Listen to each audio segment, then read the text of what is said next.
Okay, what's going on, everybody? My name is Mangg. Welcome back for some more Dominion 6. Last time we did L.A. Dollariata, I believe, is what we did. The Discovery of Witchcraft. That was a pretty fun game, fun nation. Can't complain. Let's do another one. That's what we're all about. 134. I wonder what percentage of these nations we've done now. 134 is a Warhammer one. UIthuan, the High Elves. Alright. It has been a while for Warhammer. I guess we'll put on Warhammer then. We usually like to do that at least. Hell yeah, boy. Alright, so Warhammer is not part of the merge, because it's kind of a standalone thing. So we're going to do our usual sort of mod setup. Our old school mod setup, I guess. Casting, gem gen, which I'm gonna have to do again. New sprites. I think I actually did play as UIthuan in a solo game for like an hour or something, but I couldn't really tell you. That was ages ago now, so who knows. Boop, boop, boop.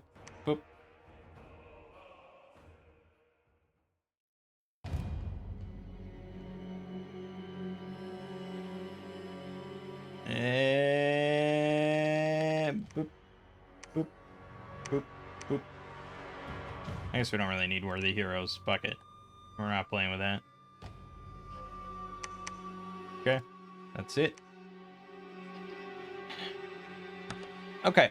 So that map that I mentioned, Winterlands, it did get posted. That guy, he got to it. So that was the guy. Winterlands is made by the same person that did UIthuan and Book of Legends and Tale of Two Realms and Temple of the Crescent Moon. So Winterlands is kind of the last one. And it's a 6-player, 85 province, 85 land province, 0 sea province, 6 players, King of the Hill. Now, there are no mechanics for King of the Hill, let me be clear. So this is just a social contract, which means rough for the AI. But there's a single level 3 throne in the center of the map. You have to capture the province and then hold it. And then, so he has a kind of an outline. So turn 1 or whatever, you capture it. The next turn, you just sit there. And then the next turn, you issue the claim throne order. And then if you win, you win. So it's not like you capture it, you claim it, and then you hold it for 3 turns and the game ends. There's no mechanic for that. So you have to just sit on it, technically, for 3 turns. Now, that means that if the AI happened to take the province and claim the throne, they would just win. But the odds of that ever happening are slim. I think the bigger concern is just us rushing the end of the game. But it might be interesting, because it is a level 3 throne. Those are not super easy to just take early on. Even if I had an expander or something, like, it's kind of tricky. Depends on the nature of the throne. But I think let's give it a shot, shall we? We're going to go Winterlands. This is 159, maybe? Yeah.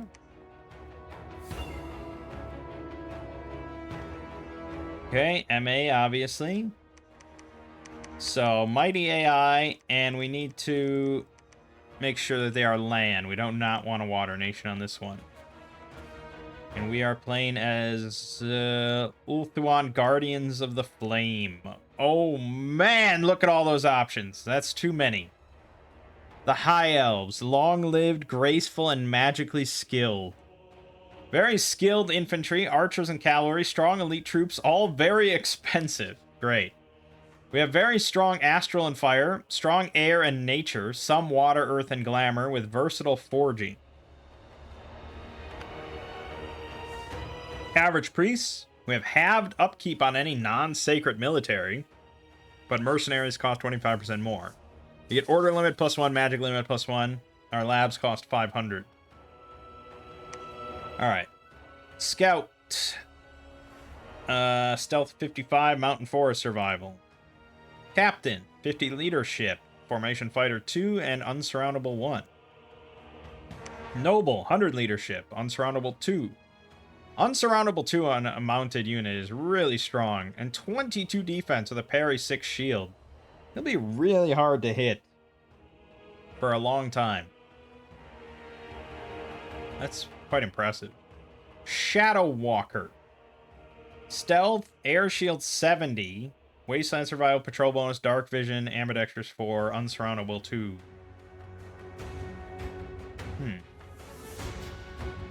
Okay. Not sure quite what you do with that. I mean, I don't know. Are people out here ever, like, just making commander units and just, like, having them as, like, a... You know how, like, Total War, you have, like, lords and stuff. And you can have, like, a lord come along with the army that's just there to fight in the battle. Like, are people doing that in Dominions? Obviously, this guy's benefit is that he has 60 leadership with a gold star and is stealthy. So he could do stealthy raiding. I think that's probably more where he comes into the play. They're the leaders of cadres of Shadow Warriors. So I'm sure we have a Shadow Warrior, unit. So I guess, yeah, you could do Thug Pack. Okay, so that's what it's for. But, you know, I don't know. He's got an Elven Longbow, but I wonder if there's not some sort of better ranged weapon you could just slap on him. Lothern Sea Guard Captain, all coastal provinces. Swimming, sailing, max size 5, 70 leadership. Noble of Illyria. Can be recruited outside forts as well. 100 leadership, stealth 50, supply bonus 2 for some reason. Control bonus, unsurroundable, mobile archer, skilled rider 4. Okay. Prince, 150 leadership. Yeah, that is quite the cavalry. Prince of Calidor. Okay. Similar, but even more protected, with some fire resist. Unsurroundable 3, skilled rider 4. Good God, 22 protection on this is a thug.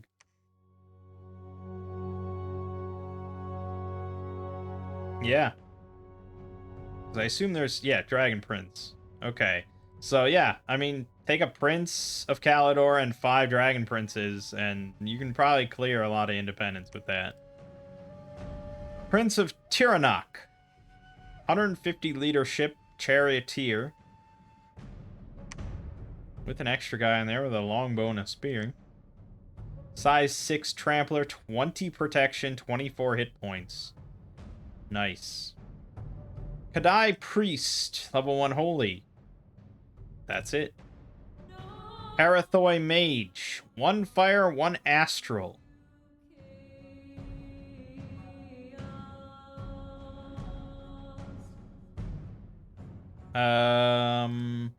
Okay. So, certainly big fire. Alright. Maybe. It's pretty cheap.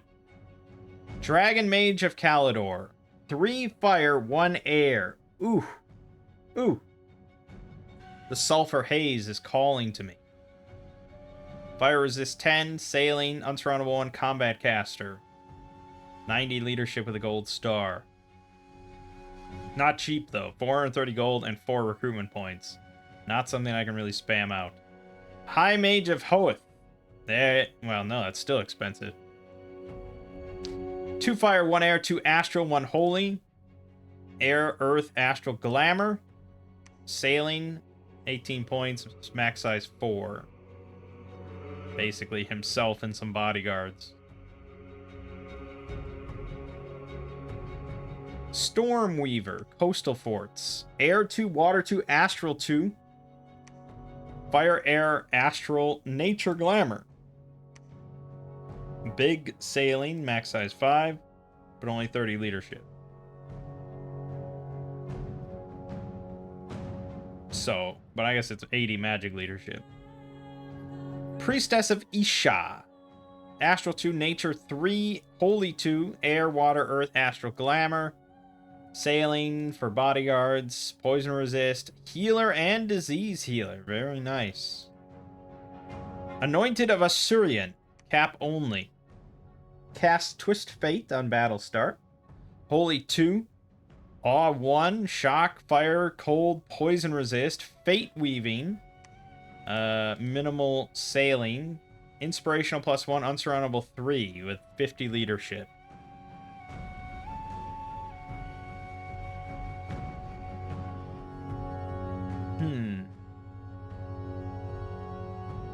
It's hard to say, like... I mean, I think it could Thug. It doesn't have any magic paths, but you do get Twist Fates, for whatever that's worth. You get Resist to basically all elements. You get Awe built in. You get Fate Weaving built in. Unsurroundable 3 built in. And you can bless yourself. And you have 22 hit points base, 16 defense base, 15 attack base, 18 MR, 30 morale. Like, yeah, I think it could Thug. But we have multiple Thug options, it seems. Handmaiden of the Everqueen, cap only. Nature 1, Glamour 1, Holy 1, Stealth 65, Minimal Sailing, Control bonus, Unsurroundable 2. The Spear of Avalorn, which has an extra 7 armor-piercing fire. And the Bow of Avalorn, 2 shots each, with an extra 7 armor-piercing fire. 100 leadership. Nice. Oh, and the price is pretty good, although the research is not so good.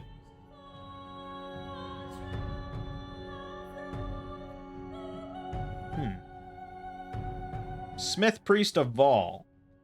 Cap only. Fire 1, Earth 1, Holy 1. Air, Water, Astral with Master Smith 2. Holy shit. So that's a 2 extra to all their paths for forging.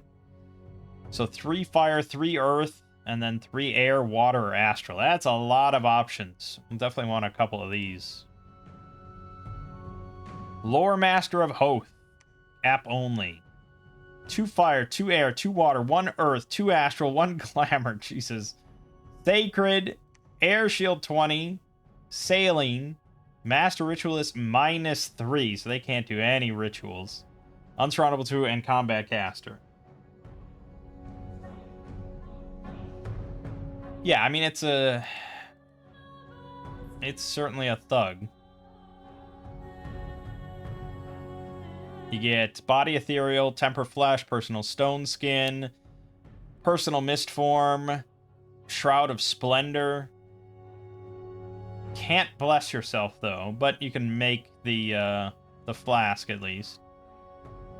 Yeah, okay. And Archmage of Hoth, cap only. Fire 3, Air 1, Astral 3, Holy 2, Air, Earth, Astral, Glamour. Fire Resist 5, Minimal Sailing, Farcaster. 700 gold. Yeah, big magic stuff. Guardian of Krace. Can only be recruited in Highland and Mountain Forts. Animal Awe 1, Mountain Forest Survival, Beastmaster +1, blah blah blah. Okay. Got a cloak that functions as a shield, that's cool. Alright, that's a lot of commander options. Units, we have Light Archer. So our Light Archer has only 5 protection, which is what makes him light, but his bow is not light. Range 45, 13 precision, 14 piercing. Yeah, it's a pretty nasty bow. Especially with all the fire we have if we wanted to do flaming arrows. Spearman. The basic Spearman. 8 hit points only. They're not as hardy as humans, I guess. 13 protection. 15 defense with a parry 6 shield is quite strong. 12 MR, 12 morale, 10 speed, formation fighter 2. 12 damage on the spear is certainly a little light. But 4 of them stabbing at once is pretty good against a lot of stuff. Regular archer gets bumped up to 11 protection, only 10 on the body though. Same bow, same that. That's really the difference. Yeah, okay. Lothern Sea Guard can only be recruited in coastal forts. They get Formation Fighter 2. They get the 13 protection, 15 defense, parry 6 shield. They have, however, the spear and composite bow, range 40 for 12 pierce. Now, you remember what I've said before about kind of the trifecta of armor plus melee weapon plus ranged weapon means that this could be the only unit you make. They also have halved upkeep, which is great. Yeah, I could see us going that route. We usually win when we do that, especially if we have big fire mage casting flaming arrows and stuff. That's pretty strong. Rangers. 8 protection only. 14 defense, no shield. Broadsword, short sword. Not usually something, a strategy I employ, but yeah. Silverin Guard. Oh boy. 40 resources for each of these things.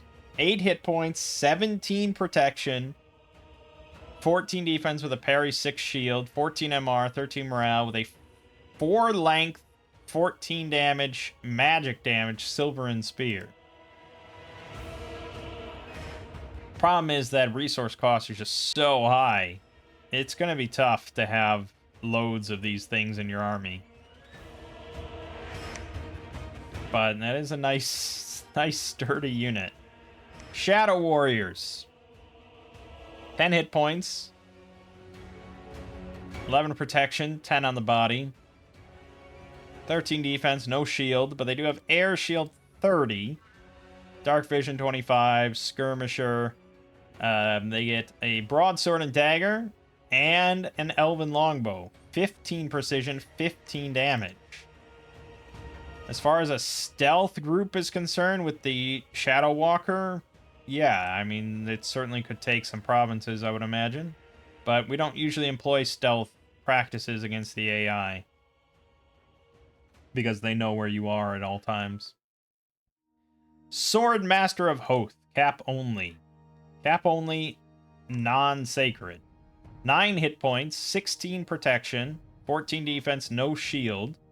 But they do have air shield 30. Formation fighter 2, unsurroundable 1, 21 damage, greatsword.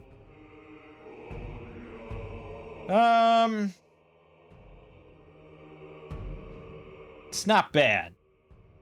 I think you could be fine with this as, like... Probably could be okay with it as your front line. Definitely okay on a flank. The 9 health is a little troublesome, and air shield 30 isn't going to do that much. But 16 protection is kind of good. Illyrian Reaver can be recruited outside forts as well. Alright, sort of standard, maybe light cav. Yeah, no shield. I'd put this in light cav territory. They are stealth cavalry, which is pretty rare. And they're mobile archers, but they're kind of pricey for what you would do with that. Silver Helm. Heavy cav. 17 protection on the rider, actually 18 on their body. 18 defense with a parry 6 shield is very strong. 29 speed is very fast. They got a 16 damage lance. Heavy weapons used when charging have their charge bonus limited by the wielder's full strength instead of half. Oh, I never knew it was limited. Oh, okay. So full strength. Right, okay. So let's see. That would be 12. Okay, so the normal full charge bonus here that they would get is 12. Except it would be limited to half their strength. So it would be limited to only 5 on the charge bonus. But for them, it's limited to 10. But still, they're doing 26 damage on the charge, which is quite high. Then they also have a 16 damage broadsword. The mount, 22 hit points, 14 protection. Which is actually 13 on the body. Interesting. 13 defense.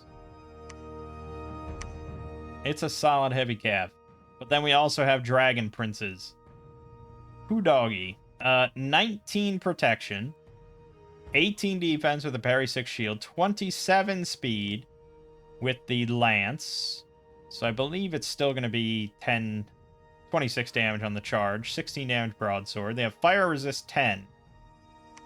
The War Steed, however, has 22 hit points and 22 protection on its body. 24 on the head. With the fire resist as well. Expensive as hell, but yes. Yes, yes. Then we also have Chariots. Tyrannok Charioteer. 14 protection, 15 defense on the rider with a buckler, unsurroundable 1. There's a guy with a spear and a longbow there. And the chariot itself, 16 protection, 24 hit points, 13 defense, unsurroundable 1, and size 6 trampler. With 23 speed. It's quite fast. For a chariot, that's quite fast. Alright, yeah, that's solid. Pricey, but honestly, like the same price as the Dragon Prince. And I think on average, the chariot would get a lot more kills. Just due to the nature of trampling. Tyrannok Ithilmar Charioteer.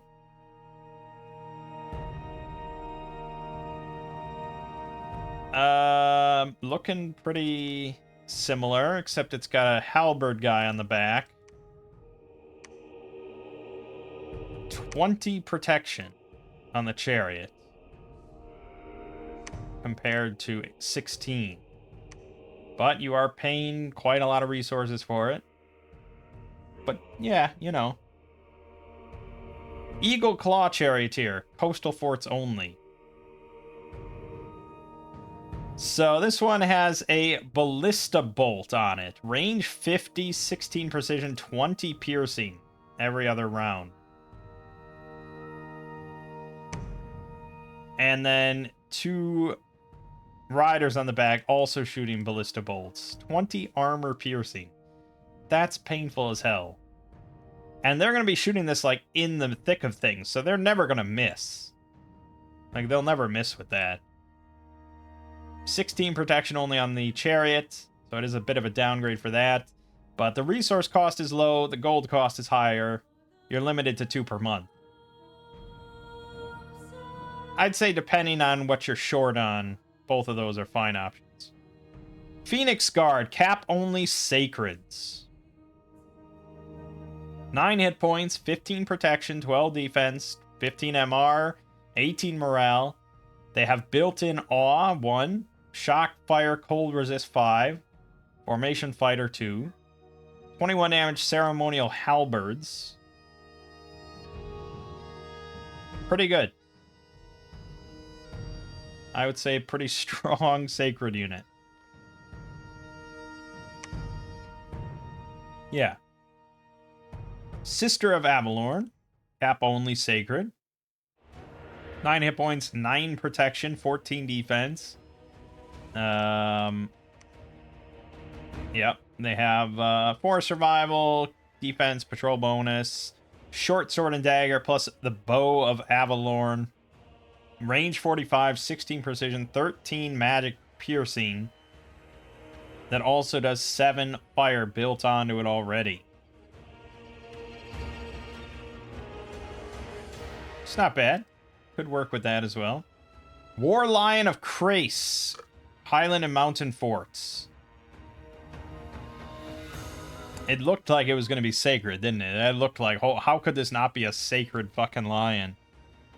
22 hit points, 11 protection, 12 defense. With an 18 damage bite, 16 damage claw, 20 speed, discipline, only 8 MR. You are limited to 10 per turn.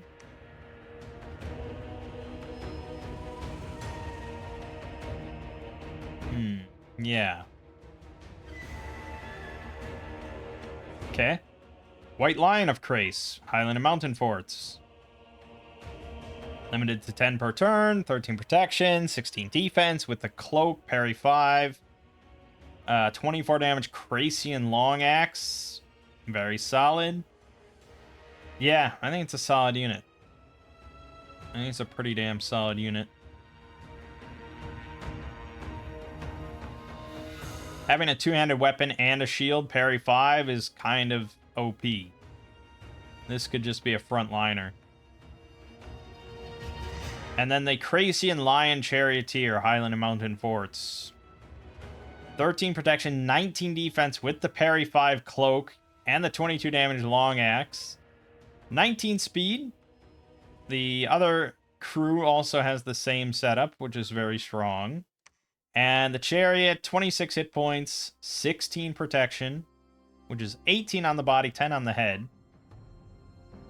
Only 8 MR though. 19 speed, unsurroundable 1, 18 damage bite, 16 damage claw. Notably, not a trampler. I don't know if that was just an oversight or what, but I'm not sure how you're supposed to use this then. Is this just meant to be... I guess it's meant to be just like a form of heavy cav. If you just think of this, like, just remove this image from your head. And if you just picture this as like a 19 defense, 19 speed heavy cav with a long axe and a shield. And the mount can do 2 attacks. And the guy can do 2 attacks. I mean, it's a pretty good heavy cav. It's not a trampler. You're not going to play it like that. But as a heavy cav, it's pretty ridiculous. Okay.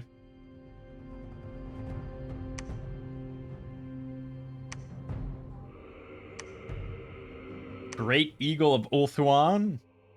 42 hit points, 11 defense, 0 protection. Ugh.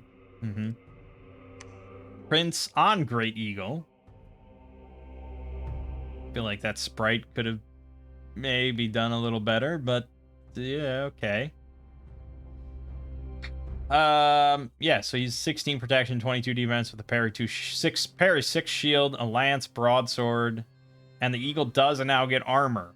So it has 17 protection on its head, 11 on its body, 42 hit points, 14 defense with the talon. Yeah, that's pretty good. That's pretty strong.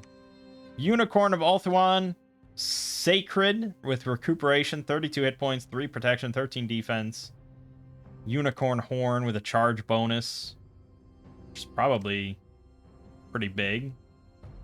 Well, I guess it's capped, right, at half its strength, so 7 or something. Still, it's pretty big, and a hoof attack. Sun Dragon. There's no way we're getting one of these, but it's got 88 hit points, size 9, 17 protection, 12 defense, 18 MR, 17 morale. Sacred with fear 7, shock 5, fire 15, cold 5, poison 5, flying. The 24 damage bite, 17 damage tail sweep, AoE 1, and a 17 armor piercing fire breath that adds a lingering cloud.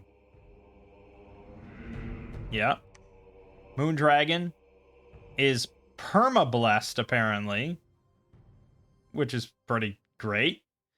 So it's even better. It's got Fear 9, Awe 1, Shock 5, Fire 15, Cold 5, Poison 5, Flying, Dominion Spreader with 19 protection, 13 defense, 106 health, 27 damage bite, 20 damage tail sweep, 18 armor piercing dragon fire. Good God. Then you can also throw like a dragon mage. Oh my God.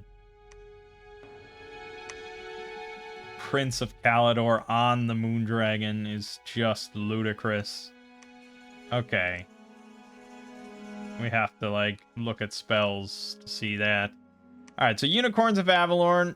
2 nature, 6 gems, gets you 4+1 unicorns, which are sacred, so that's not bad. That's not bad. Great Eagles, 6 air gems, 4+1. Yep. I'm not so sure about the Eagles because they're not sacred. But...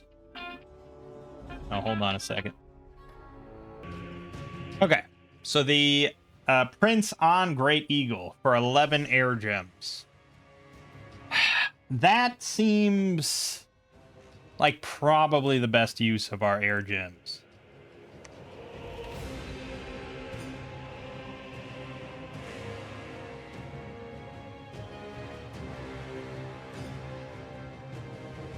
So it's a commander. So he could just lead. You know, he could lead 150 troops. And then just attack during battle. But that's usually not something I like to do, because if he dies, then your whole army routs. But he's not likely to die, is he? Well, the issue is that he's not likely to die. I guess, because he's a commander, right? So, in that case, if the mount dies, he's still able to go on and just get another eagle.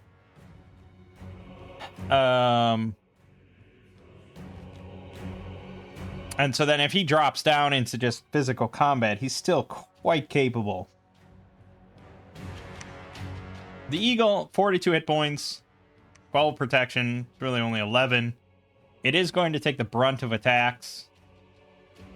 So I do think the eagle will die relatively quickly, but they will kill a lot of stuff. I say it's probably the best use of air gems compared to just summoning the Great Eagles themselves, who shockingly have 0 protection. I don't know how they didn't even skirt by with 3. Like, why did they not have 3? 42 hit points is not much when you're taking full damage from everything. I mean, you'll die in, like, 3 hits from almost any weapon. And 11 defense means you're going to get hit by almost any weapon. And you just aren't getting enough of the Great Eagles. 4+ isn't really... yeah, I'd rather have this.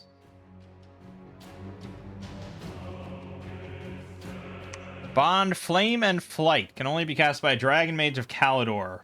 Transform Dragon Mage into a Dragon Mage on a Sun Dragon. If you want the dragon as a commander, you may prefer to simply cast Awakened Sun Dragon.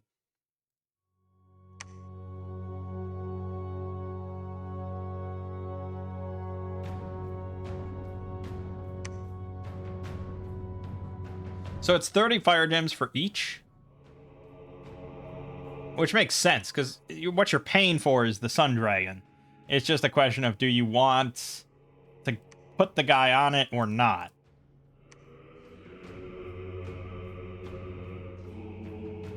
Because in one case, you're gaining a commander. In another case, you're transforming a commander. And the thing is, the Sun Dragon on its own is still really fucking good. 17 protection, 12 defense, 88 hit points, size 9.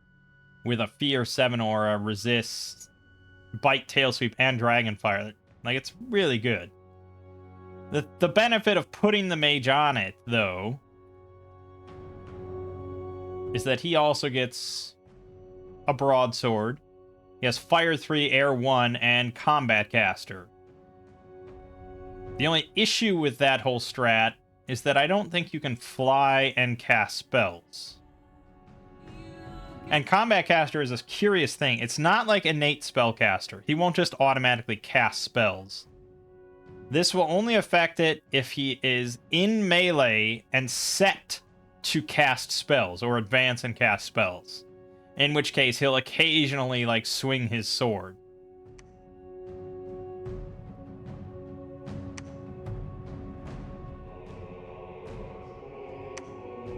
He also gets a better benefit from spellcasting encumbrance. Actually, I don't even know if he'll swing his sword.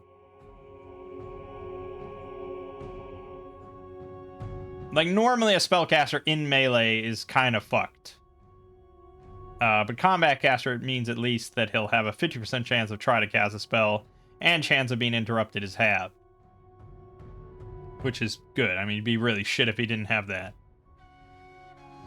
And that means that he can cast, like, Fire Blast or something in melee. But the benefit of the dragon is that it can fly to the rear and just start breathing everything and smashing everything and fearing everything and blah, blah, blah. If we set this guy to just advance and cast spells, he'll be waiting into melee up front, and that directs a lot more attention on him. I think there is a benefit to this. I do think offensively that has more potential, being able to just spam like Fire Blast or Immolate or whatever. Especially because he has 20 fire resist. But as far as I would say, you lose the whole attack potential. The flight potential. I wish there was a system where you could fly to the rear and cast spells, but I don't think that exists. Not without innate spellcaster. So I'm kind of torn on it, really. I think maybe just summoning the Sun Dragon by itself is the better strat.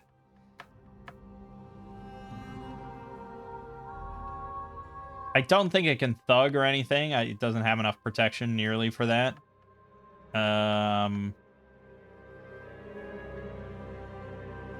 But yeah, it's pretty good. Pretty good. Okay, so that's 30 fire gems to get a Sun Dragon. You can also get a Prince on Griffin. Prince on Griffin? Which is not even listed here. Oh, there's Griffin Prince. This is under multi-heroes. I mean, that's badass looking, I gotta say. 22 defense, parry 6, the lance, the broadsword, 16 protection, 24 hit points, full gear slots, all that good shit. And the Griffin has 62 hit points, 18 protection, 17 on the body, 15 defense, with a Fear 5 aura, flying, talons, bite, and claw. Again, like, really nasty stuff. And that is 15 air gems. That's probably even better than the Great Eagle one. So, yeah, there's that. Moon and Steel and Moon Dragon, 42 fire gems. Now, these things are even better than the Sun Dragons, because they're permablessed and have awe built on. And Fear 9, and 19 protection, 106 hit points. This, I would say, is a light thug, no problem. Like, this will easily retake light PD territories. And is a Dominion spreader, which is fucking awesome. With the Prince of Calidor on, he doesn't get any magic, which means that he has no problem just flying to the rear. And you're just adding on the fact that he gets an extra lance and broadsword. That's it. Like, he's almost never going to get hit by anything, but he'll be able to do all his damage. I don't know how he's able to do damage with a broadsword, but I'm pretty sure he is allowed to do so. So in this case, I do think it's just strictly better, and he can lead an army if he wants, and I wouldn't really ever worry about him dying on the battlefield. So yeah, that's a very strong option.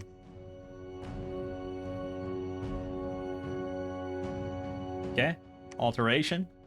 Get Shield of Sapphire. Area effect 3+. Twist Fate, I believe. Yeah, first attack.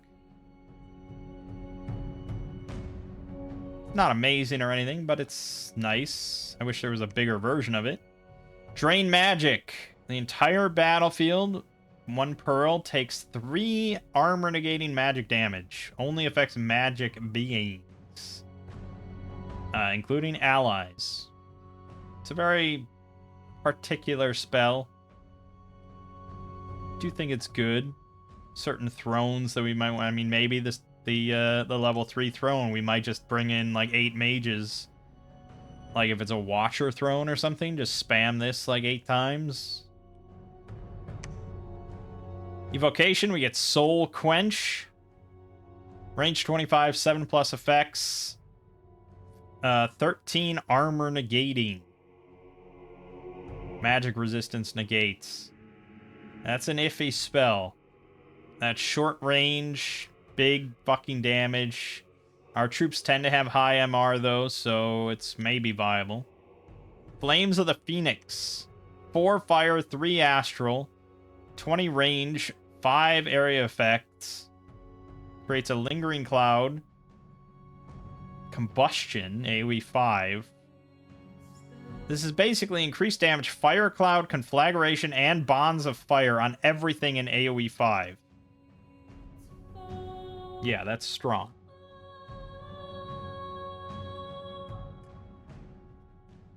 Range 20 is very low. Fury of Cain. 3 fire, 3 astral. AoE 1, 4+ effects. 4+1. 50 fatigue. 22 plus 2. Armor piercing fire damage with a lingering cloud. Good God. That is quite painful. Who can even cast that outside of just using our mages? I don't know if anybody can. The High Mage of Hoth could get a 3rd astral, but not a 3rd fire. Oh, a Phoenix power. Yeah, right. Okay, yeah, so if they get the 3rd astral, or if you just cast Light of the Northern Star or whatever, which never remember what that falls under. What does that fall under? Conjuration? Yeah. Astral magic +1 to the whole battlefield. Yeah. Okay. Not bad. Not bad, not bad. Construction. We had a discount on enchanted spears, enchanted swords, and pendant of luck, and ranger boots, lightweight scale mail, Kitharonic lion pelt for some reason, ranger's cloak, dragon helmet, the true shot longbow, the starfire staff, summer sword. Actually, the Starfire Staff is pretty... Well, no, those spells are fire spells, not astral spells. So, I was going to say, it would be pretty good for our, like, little astral fire mages to boost those short ranges, but... No, it won't count. Dragon Crown, a whole bunch of armor. Cauldron of the Elven Halls, so on and so forth. The Pocket Ship, the Arcane Lens... The Arcane Lens, however, would apply. That's plus 25% range to all spells. But when you're talking about 20 range, I mean, that's 25 range instead. It's like, yeah, it's kind of nice, but it's an expensive use of pearls.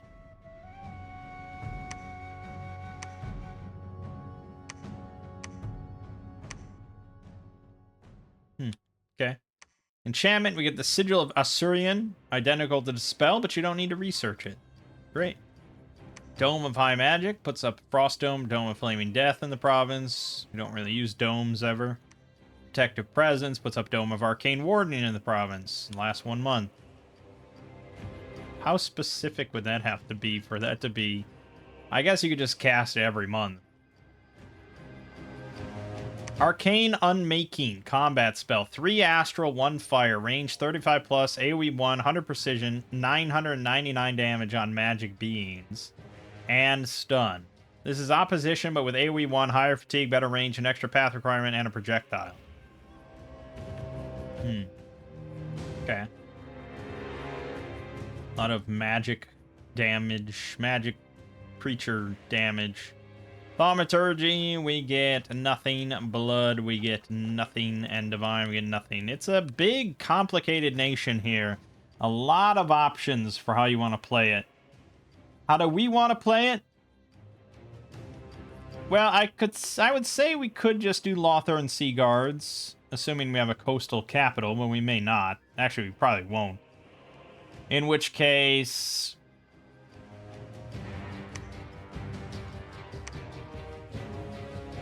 probably just do Spearmen, which are very solid. Light Archers, which are very solid. Or regular Archers, depending. With Flaming Weapons. And, like, Dragon Princes. Or Silver Helms. As cavalry. And maybe a few Charioteers.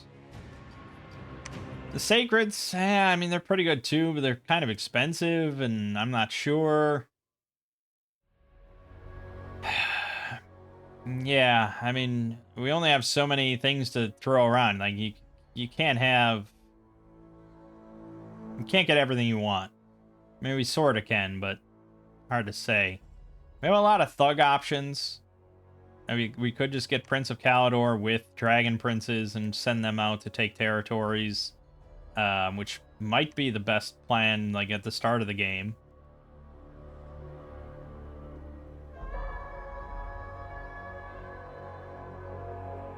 As for mages, probably we're just going to be making Harathoi mages, because it's a 2 recruitment, usable mage with decent research value for good cost.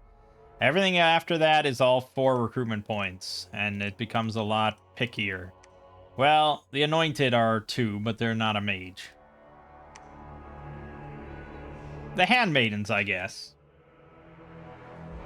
But it's more expensive for worse research. And really, arguably, less of a usable mage. It's a military commander that happens to have magic and Holy One.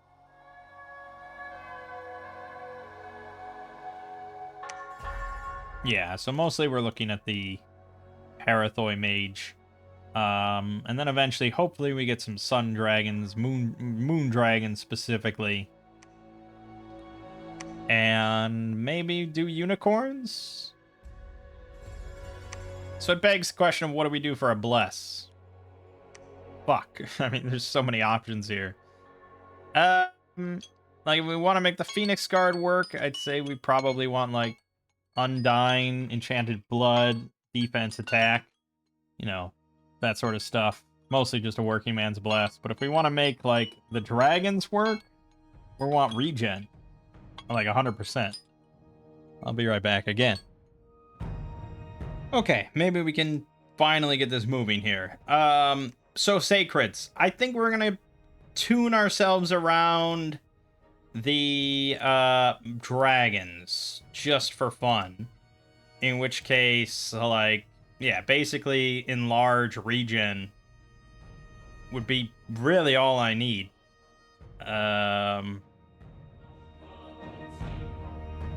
Yeah, I mean that alone is pretty ridiculous, especially with like a ring of regen as well. I think they'll do quite nicely.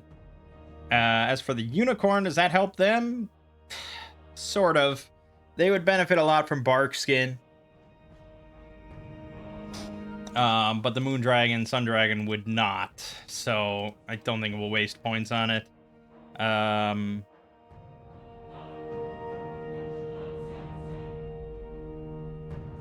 Yeah, that's such low protection. I don't know. We'd really have to pick a lane here. Pretender, then. We could certainly do fine with a monster Pretender. If we're just looking to get enlarge and regen, we could just go with, like, the Green Dragon, and call it a day. Or we could do Irminsul, if we want to not have the cheesy expander. It's certainly a fine option, because I do think we have to go pretty big on scales here. Yeah, pretty big. Like, if we want to throw around dragon princes and chariots, like, we're gonna have to go like max scale. So let's do just Irminsul imprisoned. And we're gonna go up to, what is it, 7 for regen? And I think 4 for larger.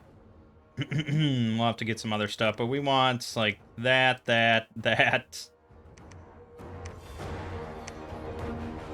You could maybe skirt by with a magic, but honestly, I think that's good enough scales. I don't want to go any less income. We want big money, boy. Due to the way that it's kind of a tight fight, I mean, we would benefit a lot from an expander to be able to take a bunch of territory. But since we're not, we want max scales to try to get the most out of the limited provinces we will have. On top of that, then, I guess if I wanted to make the unicorns better, we could go maybe all the way up to hard skin, but actually affording all these bless points is going to be next to impossible. If we skip larger, then it becomes a bit easier. Not super easy, but easier. I could do that. Hard skin regen. That's pretty good. That's pretty good for both. I mean, larger, the dragons will lose out on like 30 hit points. But you know, 24 protection for them with regen is pretty strong. I think that's what we're gonna go with. So that won't really kick on. Oh, there we go. That won't kick on for a while. But we're not going to get dragons for a while either. So, growth is the name. Okay, so thrones then, we just need 3 points, and there's 1 level 3. And we will try to follow the King of the Hill rules. And there it is. That's the map.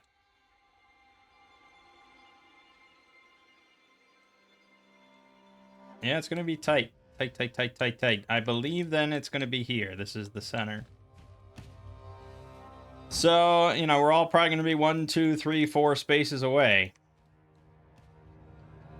But we have a nice cap circle here. Plains, mountain, plains, waste, swamp, forest, farmland. Like, everything we'd want. Good. We're going to get some big money. Let's go ahead and scout north, I guess. We'll see who... Because no one's going to start in this center area. We're all along the outside edge.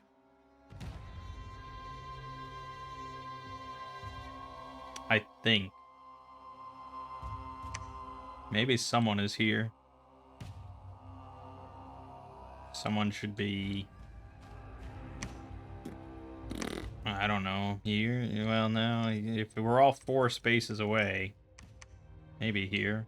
I don't know. We'll find out. And you will be our prophet, my friend. For our starting forces, Dragon Prince, we can get 2. If we want to go with just a standard army, we could get that many spearmen and probably just regular archers, I suppose. That many archers. I think we'll just go with that and Herathoi mages. For research, yeah, I mean, we do eventually need at least Conjuration 6, preferably 7. Outside of that,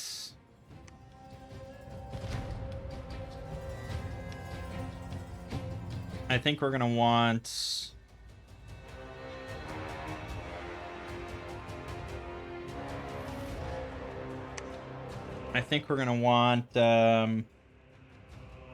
Flaming Arrows.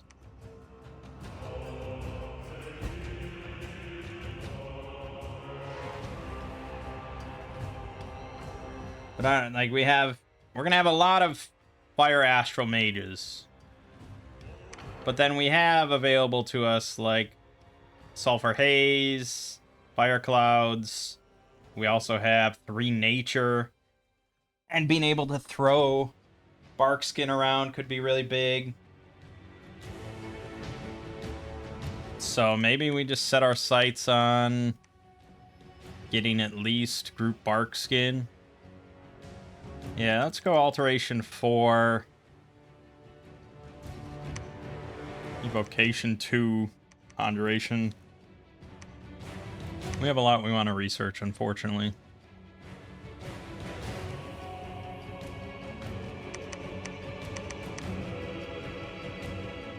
Nice when my starting army consists of stuff that I'm already recruiting.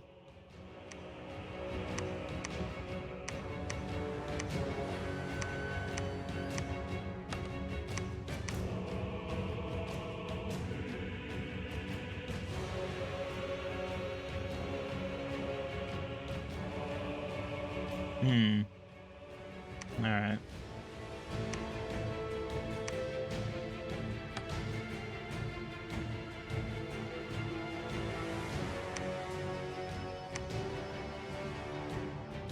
See how it goes.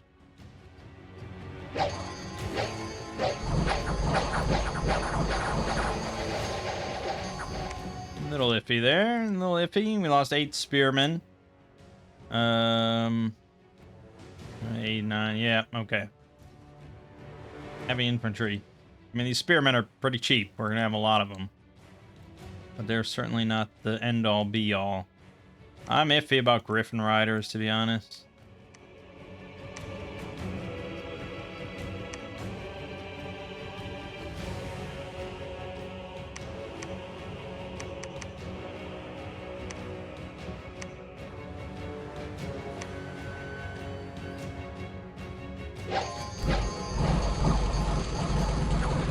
As I should have been.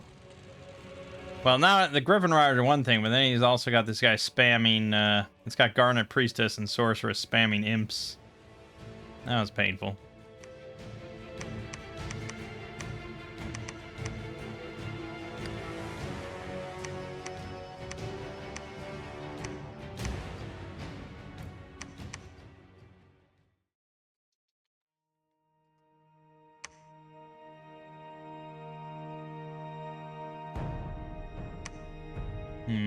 Yeah. Shit.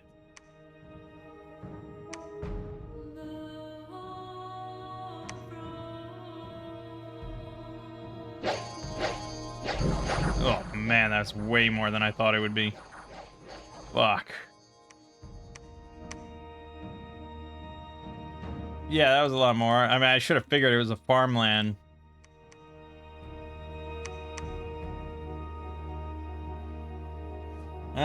I'm pretty close to wanting to just make a chariot.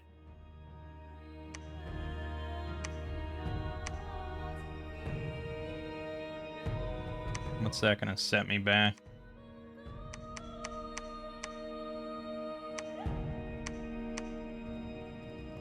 Alright.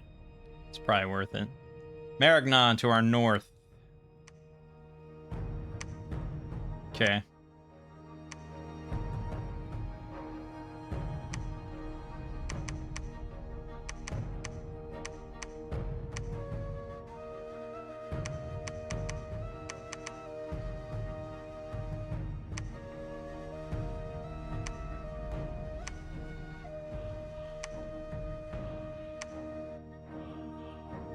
Oh, I'm not making fucking mages. God damn it. Why did that tick off? Fuck. Well, that's a setback and a half.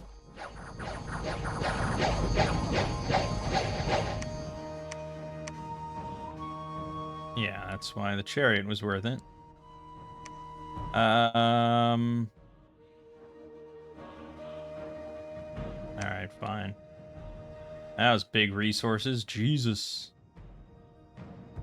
Probably get a second chariot, or I could start getting dragon princes.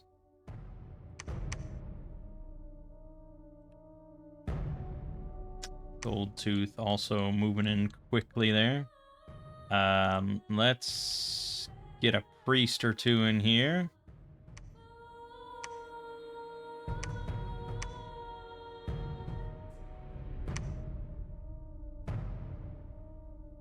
Whoop.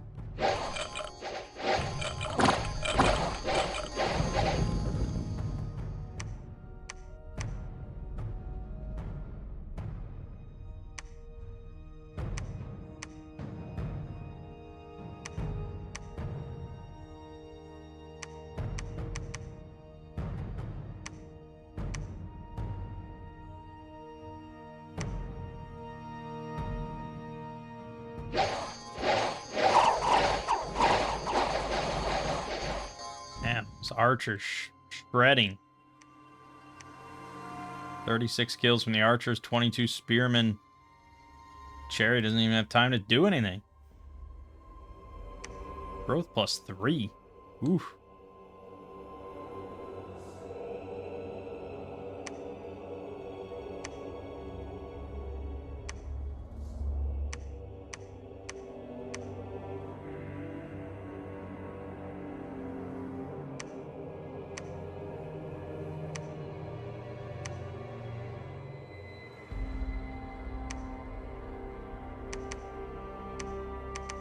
Good, good, good, good.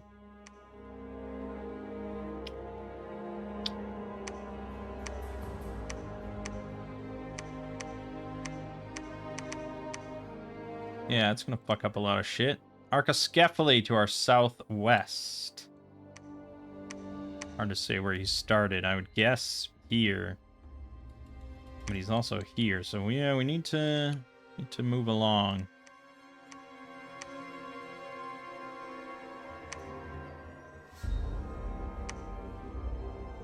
We get 3 command points per turn, so let's try and increase that a little bit.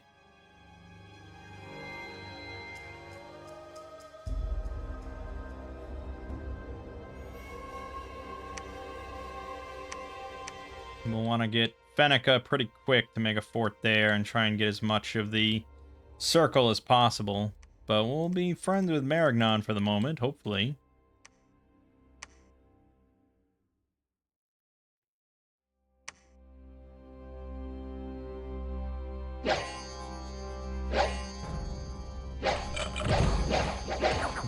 Eviscerated. More growth. God. I'm gonna turn this into a fucking forest.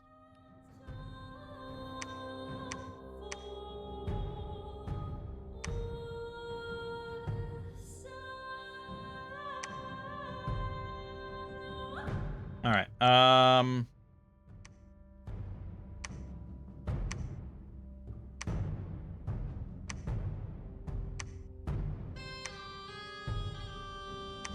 yeah, no options for off-fort mages.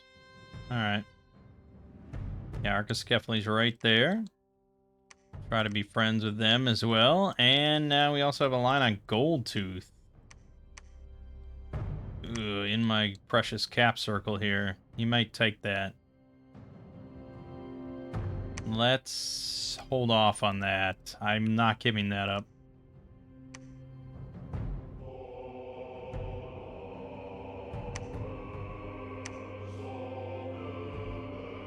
There's a fucking knife fight in a phone booth, though.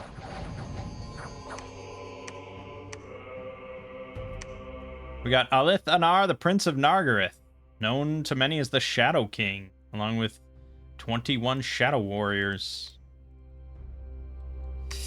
Fucker took that. I mean, I can't accept that result because it's our only real line to the throne. We need that. So fuck him. All right. 10 protection, 19 defense. He's got the Shadow Crown and a Scale Mare. Yeah. Shadow Crown gives him quickness. Got innate quickness. Air 2, Death 1, Glamour 2, Ethereal. Quickness, Air Shield 80. Spirit Sight, Assassin 3 with 2 broadswords and a moon bow. With 2 attacks and an AoE 1 fear effect. For 20 piercing. And he's at 28 attack. Holy shit. Yeah, he is a phenomenal assassin. I think I'll send him on the throne. Kind of iffy, but damn.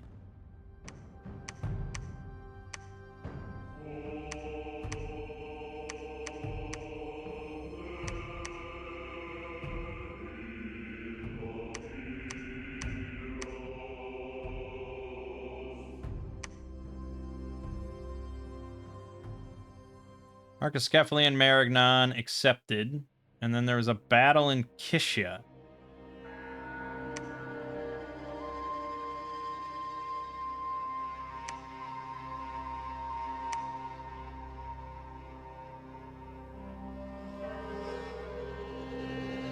How did that happen? And then, how did that happen? Alright, well, we're not accepting this result.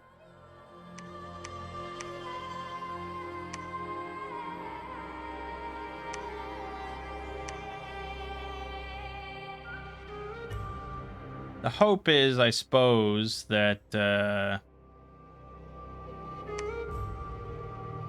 we have enough money to put a PD everywhere. He's spreading himself pretty thin. He won't be able to counterattack. So maybe we can just clear him off and get an NAP then.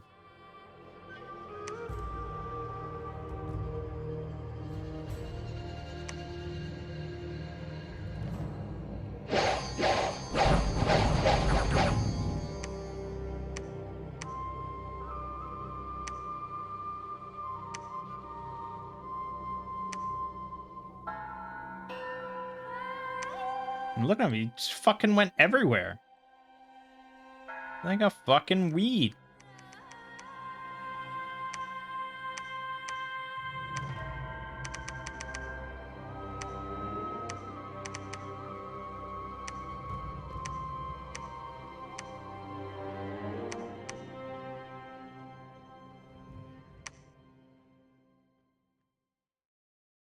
We do need a lot of fire gems. So I actually should probably get a proper mage out that can cast augury.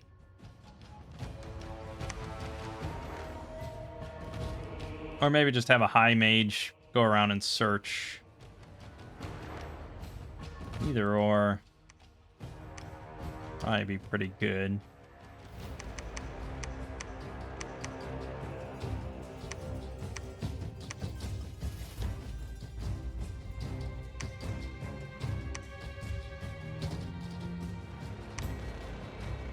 Ouch.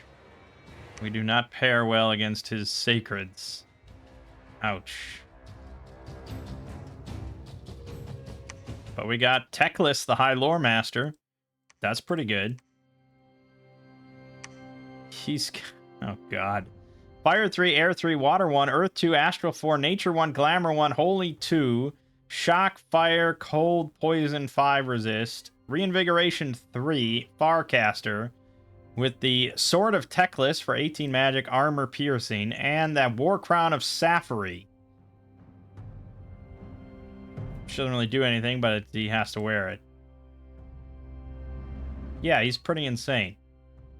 Okay, you're gonna go around and search.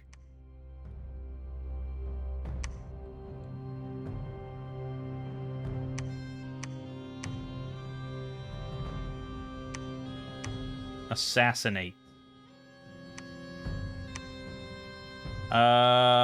If he was gonna cast anything, I guess it would just be Personal Mistform and then Fire closest. He doesn't really have to be that close with range 50. So maybe just put him in the middle and we'll see how it goes. I am somewhat prepared for him to just die, because he's gonna have to fight the Umu Apkalu and an Anunnaki the Morning Star. There's no way he wins. Is that smart? But there's like no other neutral spaces to go. I guess he could just kill off some of Goldtooth's shit.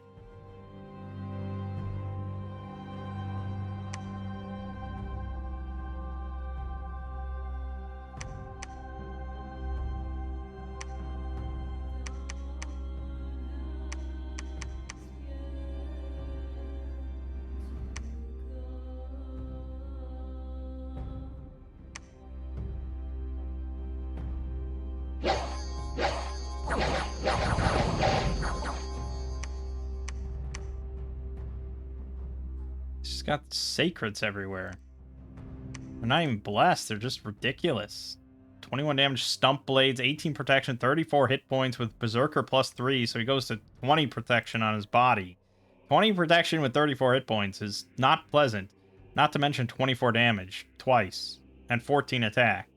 These things are really nasty even without a bless.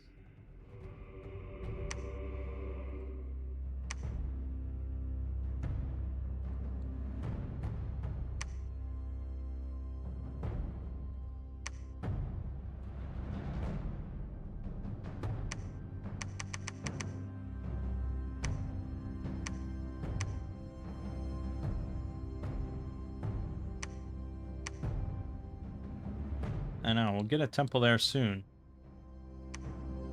Oh god, we never took this. Fuck.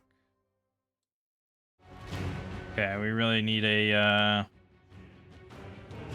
supplementary commander.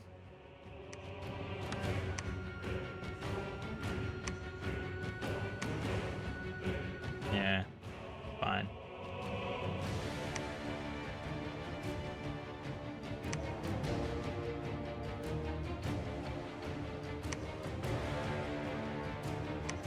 Trying to assassinate an ogre butcher. AoE fear. Now, specifically on assassinations, if you get routed, you die. There is no retreat mechanic, you just die. So that is nice. AoE fear is very good here.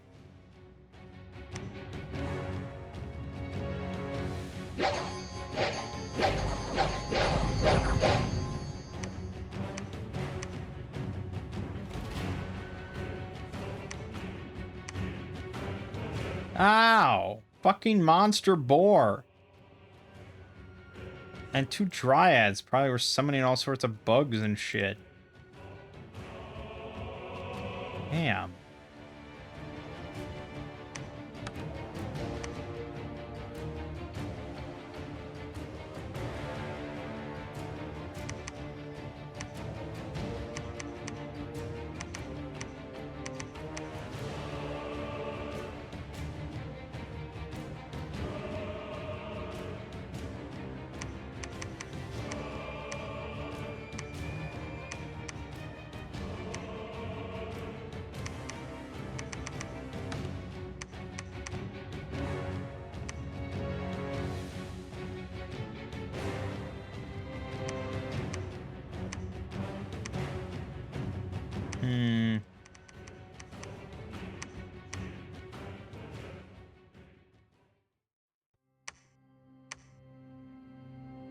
I know. Someday, dude.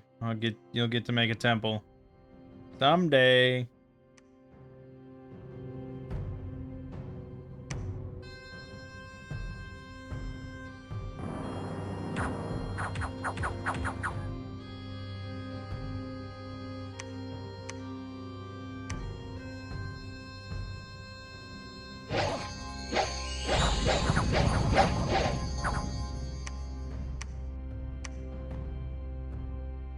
Yeah.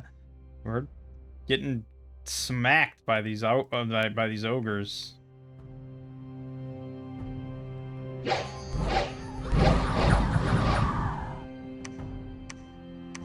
Good. Good. The minion -5 is quite a lot. Okay, now at this point, I'd be okay making buddies. If he's okay with making buddies. I don't need to take any more territory.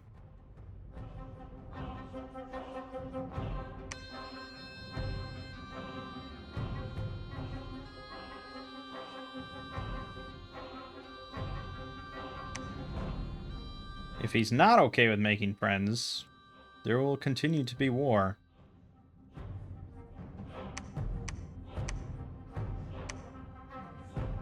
That's up to him.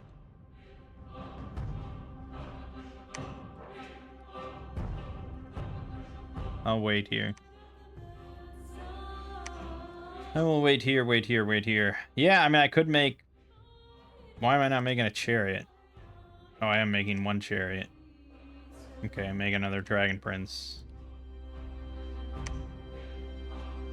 Yeah. Just need the palisade up. Get a mage there to build a lab next turn.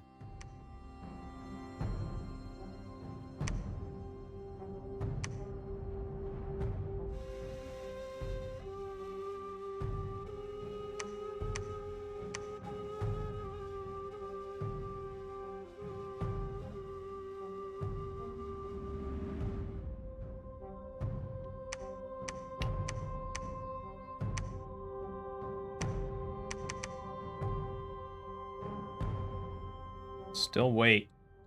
Still give him the benefit of the doubt. And then he'll be sensible about this.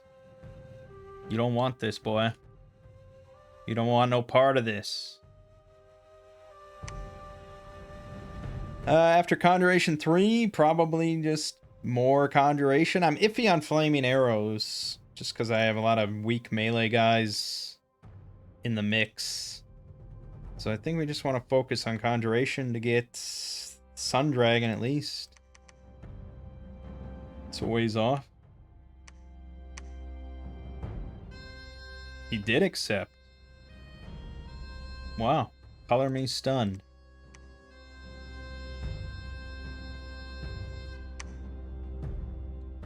Okay, well then what does that mean for us?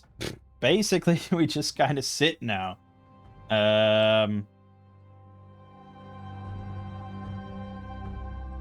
I don't know how this would play out in a multiplayer game if everyone would just be like, yeah, we're cool, we're all cool. And then someone takes this and it's like a fucking bloodbath. That's kind of how I picture it.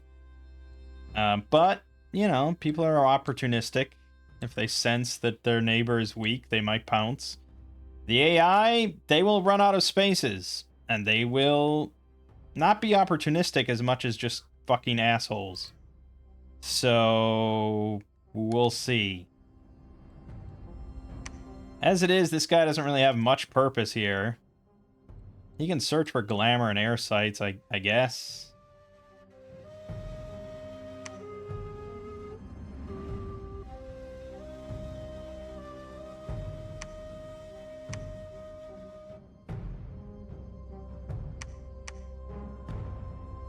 Yeah, I could make more troops out of this, and I guess eventually, once I have like 800 troops, taking the throne isn't really even a question. But we mainly want more mages.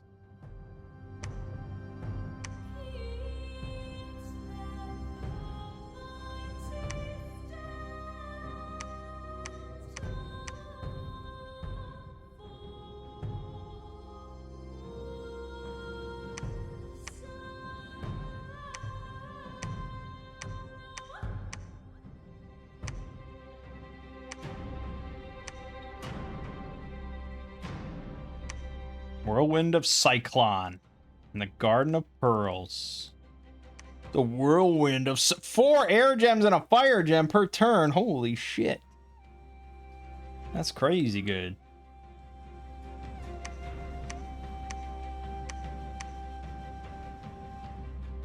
Yeah, I wish this guy was finding more fire sites.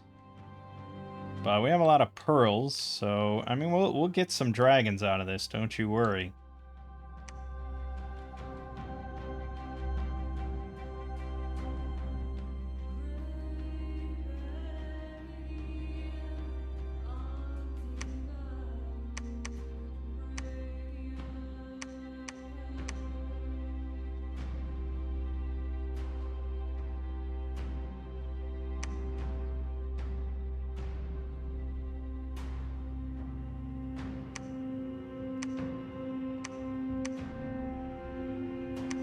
Try to keep our borders kind of a bit strong in Dominion.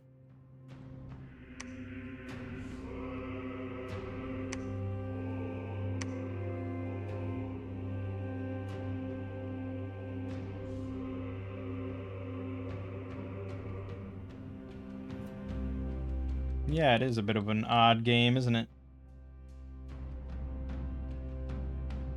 And the AI is not going to sit. They won't do this. They won't do what I'm doing. It's not going to be pleasant.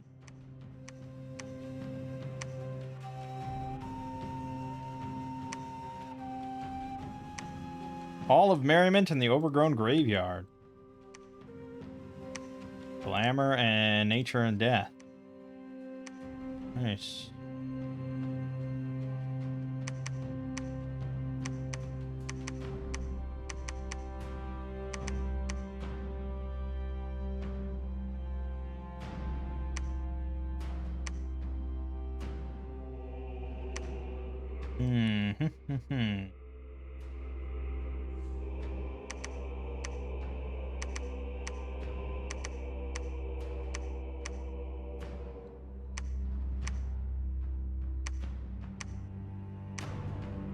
We probably should start getting bigger mages of some kind.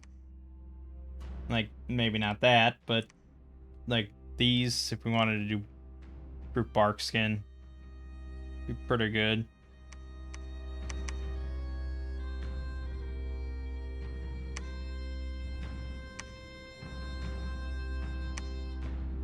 Thunder Oak. Up to 7 air gems per turn. Oh, well, wait a minute. What about the, wasn't there something big air? The Prince on Griffin, 15 air gems. Requires 3 air. 3 air is going to be relegated to... Ooh, boy. Nothing, actually. Fuck.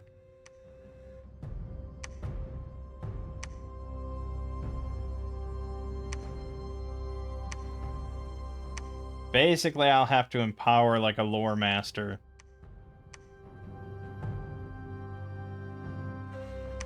In which case... Oh no, he's got 3 air. Oh, excellent. Techless can summon that. And that's at what, 6? 5? 6? 6. Good. Good. He'll have a use for all that.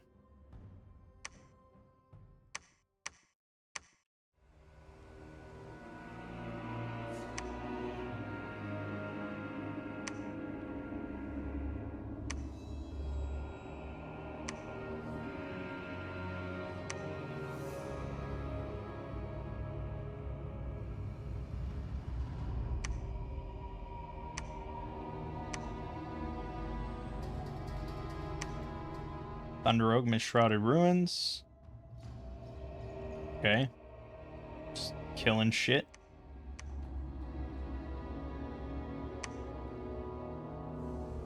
Just want to scout in the middle of that, just to see if anyone's hitting it. Maragnon is actually cut off from the center throne. So he's going to go to war with somebody. I'm hoping it's not me.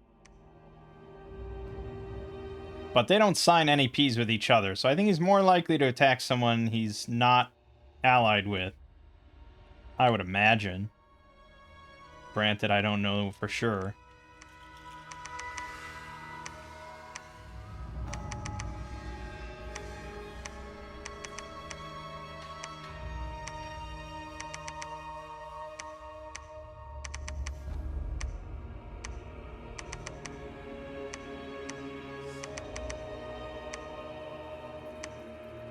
Mm-hmm. Make sure everything's decently protected. Good enough. Okay. Boiling Bog, Wolf Oak, and Rune of Earth. Nice. Ah, the High Lore Master. Nice. Could have been bad. Could have been real bad, like.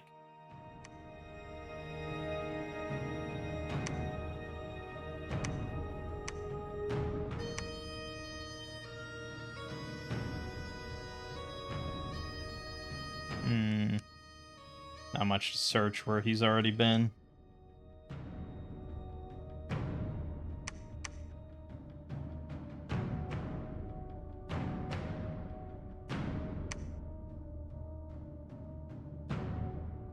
Okay. Yeah, man, honestly, I think this is going to be a pretty quick game. I think we could take the throne already. Although it is 1,000 or something up there. A lot of archers. We got Springhawks in there. And Kiddu. An Umu Apkalu. And an Anunnaki. It's not going to be super easy. No matter how we dice it, it's not going to be super easy. So we're definitely going to want Lightning Resist, which I think is enchantment. Thunder Ward could work. Or we could get the big boy stuff. Thunder Fend. We could have Techless cast this.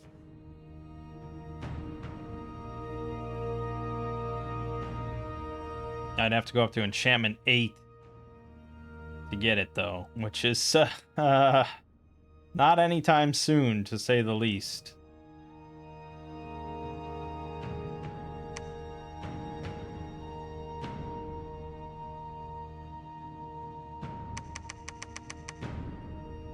Shit. But the flaming arrows could help as well. How many turns are we going to pass here is the question. Labyrinth of Skulls. Okay, so he is hitting it. He is determined. There's the total. 794. Minus 38 now. Good. He might actually kill off all the Springhawks. Those are going to be sort of the first things to die.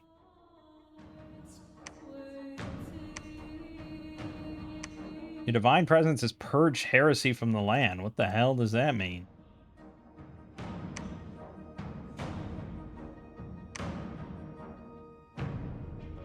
Oh, Demon Knights. Yeah, the super heavy cav with the fear aura. Right. Taking out Sanria. Luckily, no one can intervene and swoop in to take that, but it is annoying.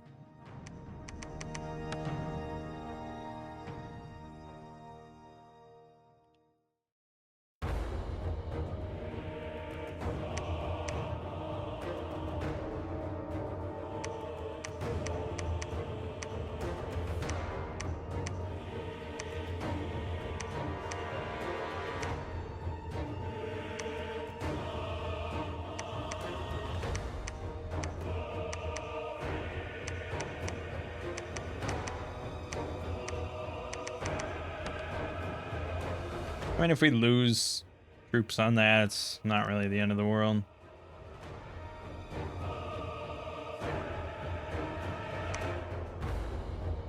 Okay. Yeah, only 4 of us actually have a connection on it, so I don't know what Maragnon's going to do. I imagine he's going to fight through Goldtooth. But yeah, I mean, this is probably the last, like, remaining neutral province. So it's going to be contested. Teclis, are you... Oh, he's almost... It's almost done.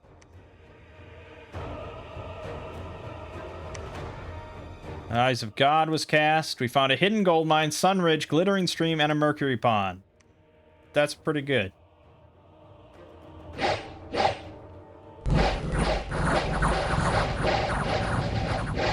Jesus.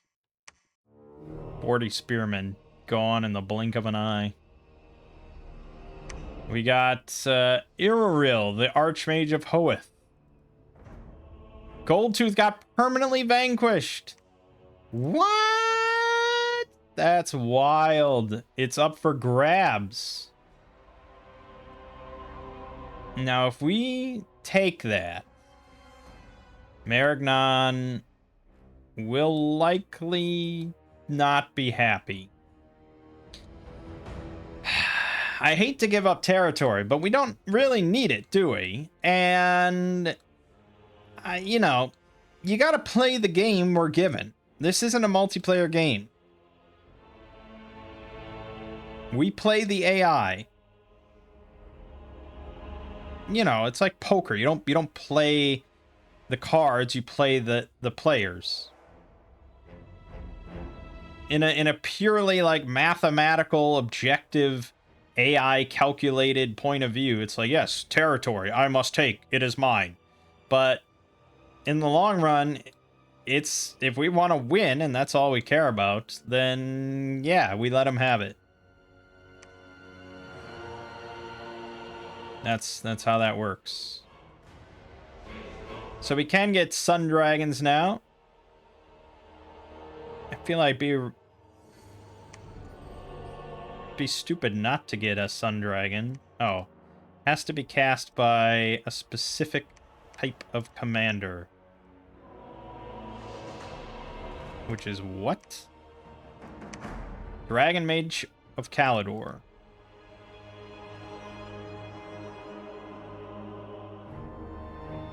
That's these guys. Alright, give them up.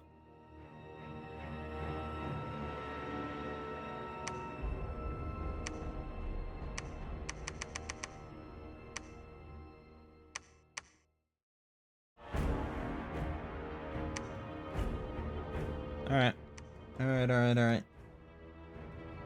Yeah. So we hold.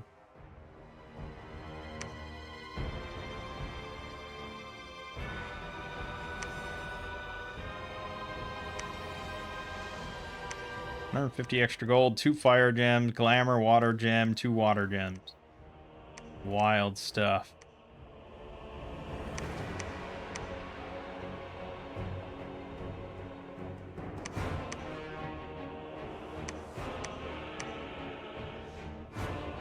Yeah. Not a surprise.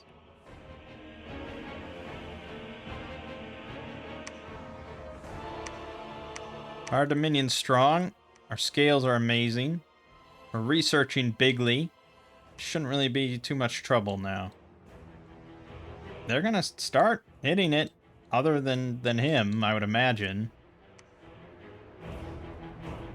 I don't know what he was doing with his Dominion. Did he have to do blood sacrifice or something? Yeah, cannot preach, but gets a bonus when blood sacrificing. Hungry Maw Dominion requires constant sacrifice.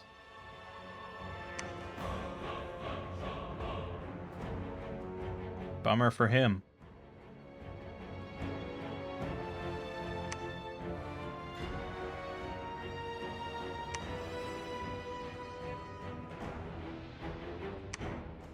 Mudfield, blah, blah, blah, blah.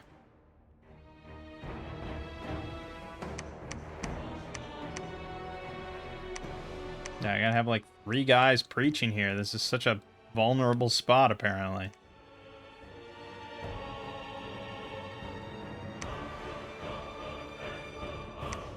Cast. Sun Dragon.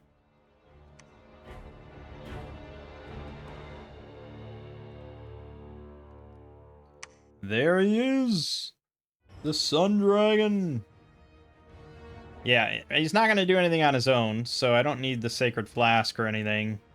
I just think like a Ring of Regen would be pretty awesome. But am I going to go down construction just for that? Probably not. Honestly, I think I'll summon another one.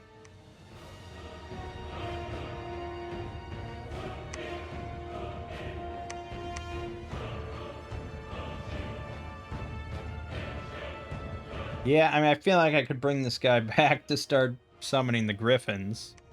But I guess still holding off. Hidden Valley.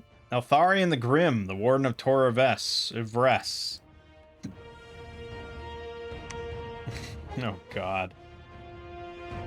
So it's a Griffin Rider with 30 hit points, 17 protection, 23 defense with a parry 6 shield, 19 MR, 20 morale, Fire 2, Air 2 with Invulnerable 10, so he has actually 23 protection versus Mundane. Inspirational +1, Unsurroundable 4, Combat Caster, Skilled Rider 4, 18 damage Lance, and a 22 slashing magic Fang Sword, Armor Piercing. The Griffin is Fear 7, 18 protection, 16 defense, 68 hit points. Yeah, it's ridiculous. He's quite ridiculous.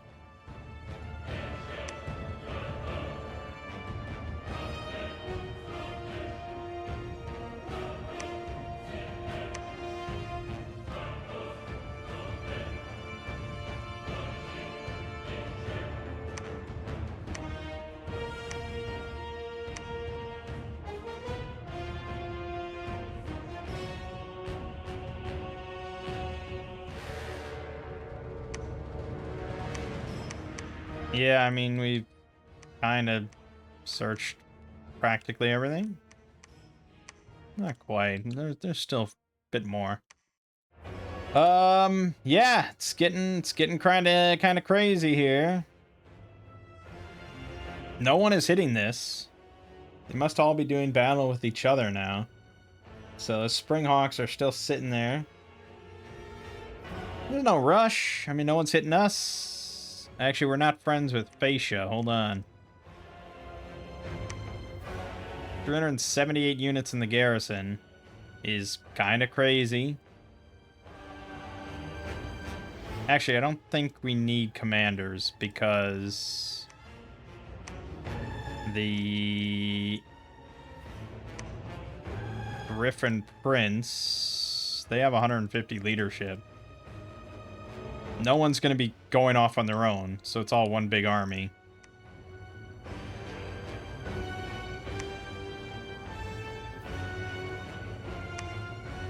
Another hidden gold mine.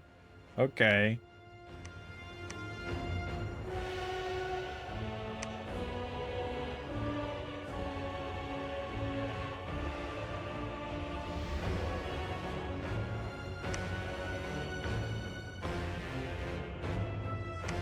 Baisha did not accept.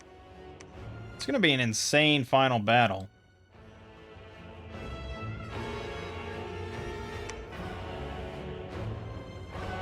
Maragnon declared war. Ugh. That's not ideal. But our god arrived. That's pretty good. So now our sacreds are truly sacred. I could also get a lot of unicorns. Fuck it.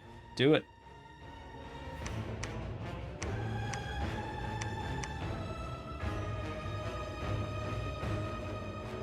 Maragnon declared war. We have enough money probably where we could just PD everything, but I also don't think we're going to stick around that long. I think we're going to have so many troops. We're going to have such an insane thing hitting the back line of the throne that it, like, the Springhawks won't even really matter. But yeah, we're just going to PD up all our border with him. I just worry that Archiskephali is not far off from that outcome. Baisha accepted. Good. You, my friend, are going to start summoning Blade and Wing. You can summon another Sun Dragon.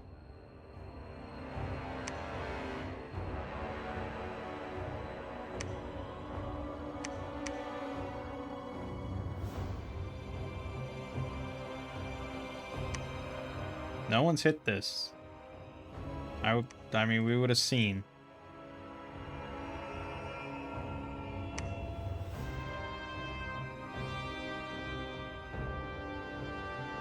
Archiskephali declares war on us.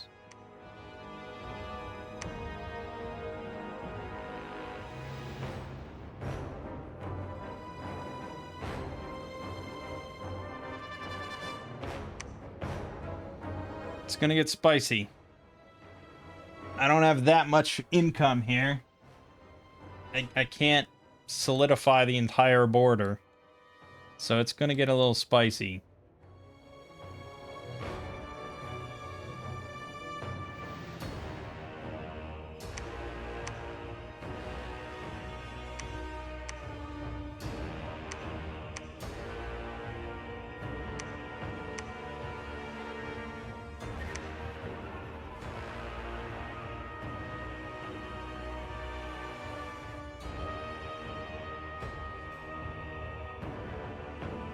Shit. We go to war with Maragnon this turn. Well, he won't hit me yet, but very soon.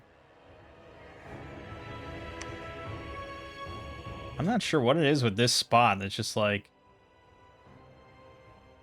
insane amount of enemy dominion here.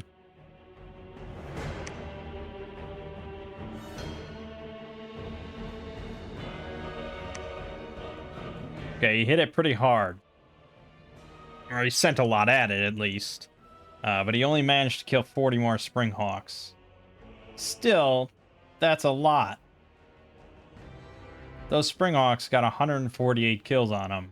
Granted, probably most of that was the wolves. But still.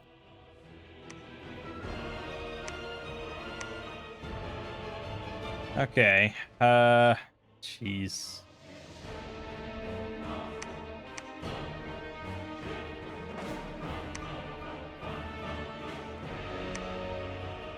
Okay, we're at war.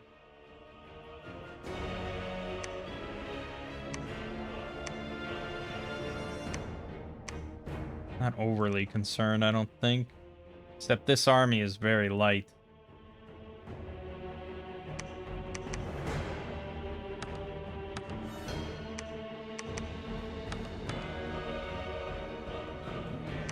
This army needs reinforcements. You guys are just sitting here. Move out.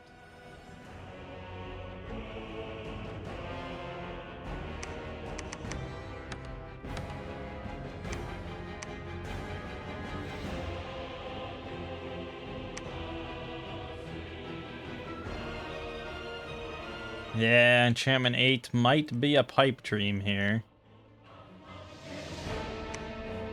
I don't think we want to dilly-dally too long now. Yeah, we're actually starving here now, because that's way too many troops.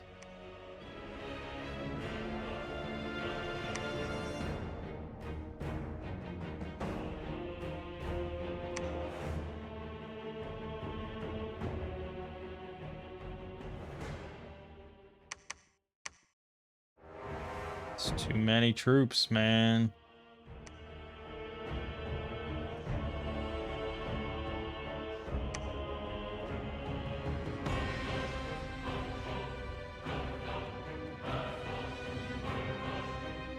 Remember, I have to hold the throne for 3 turns. So, yeah.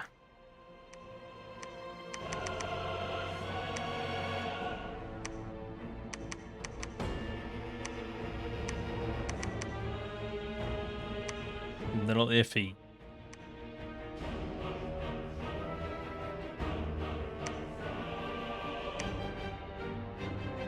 We lost Halbathria to fucking vampires.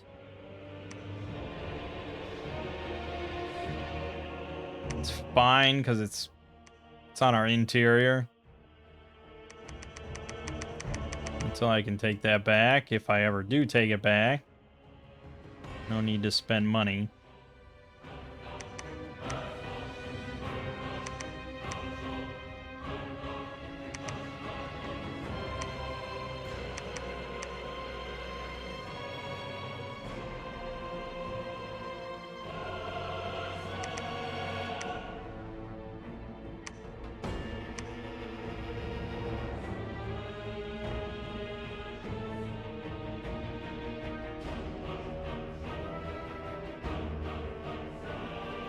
Fuck! They are really amassing some big numbers here. Neither one of these armies will be able to handle it.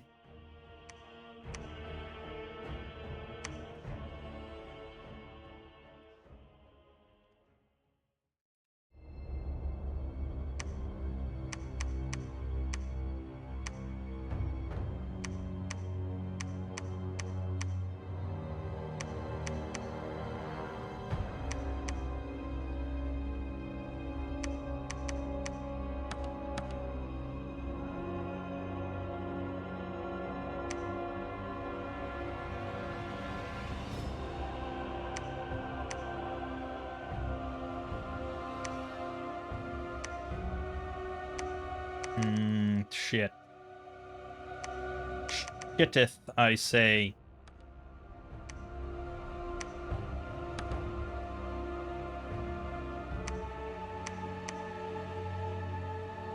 Not good.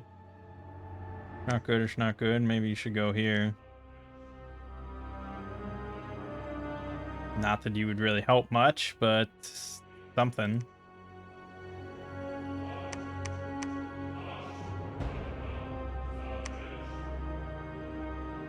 I don't think we can dilly-dally too long here.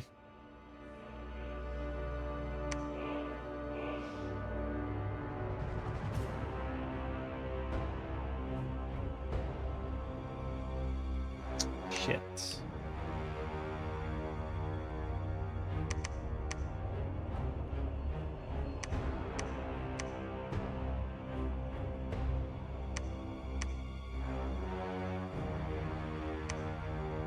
Got a lot spicier than I wanted.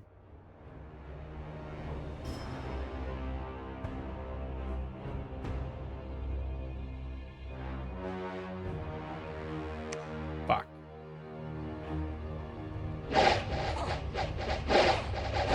That's a lot of chariots. Ooh, boy. Hoping that was mostly PD. No, it wasn't. It was specifically not PD. We were in front of them. Lost 71 archers on that one. Yeah, that was painful. Should have been behind the PD. Oh, this is gonna be even worse. This is a loss. Ouch.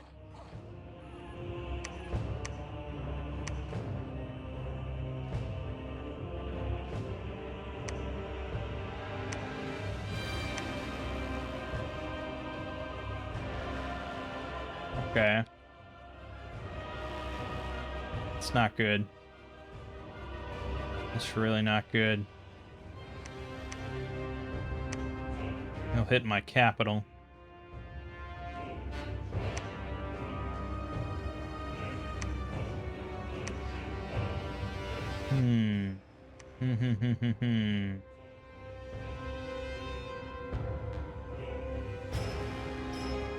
We either make a power play for the throne ahead of schedule, or we try and deal with this. I can lose my capital. All that matters is taking the throne and holding it. Theoretically, I could lose everything and still have the center. Like, yeah, Dom killing will happen eventually, but not in 3 turns. If I fail to take the throne, however, we're very fucked.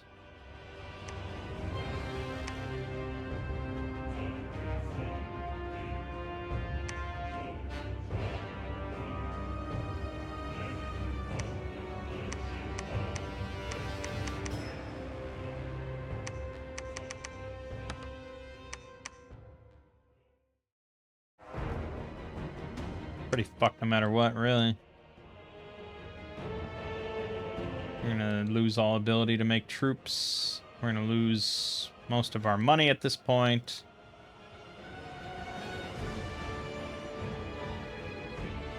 I think I gotta push. I think we gotta go for it.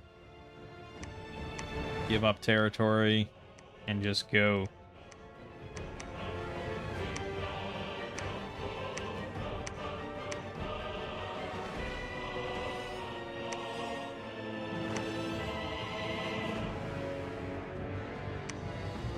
Oh, it's not going to be pretty, my friends.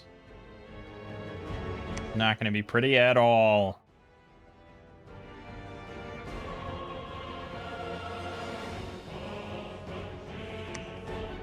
Good. This map basically puts a timer on us to take a level 3 throne. So I think for that reason, it's kind of interesting. Alright, we lost the Banded Hills. He's got just too many chariots. It's insane. This is a really bad situation. We would have been better off against Goldtooth. He can't trample.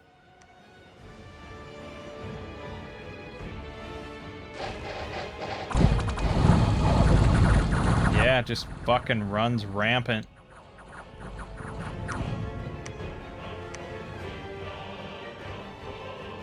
"13 chariots picking up 63 kills on me. But my chariot's got 56 kills too, so... You know. And then I also have Maragnon attacking me as well, just for fun, with fire drakes.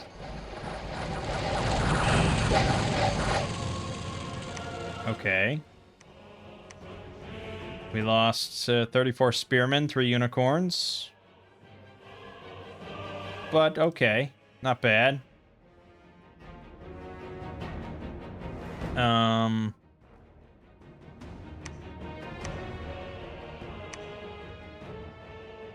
Yeah, we can't really afford to PD almost anything. Not that the amount I can PD would matter.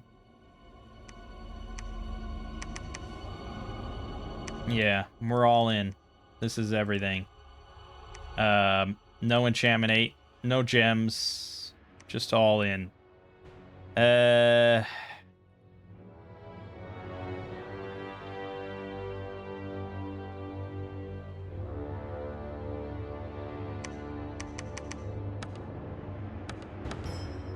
Plan is to hit the rear pretty hard.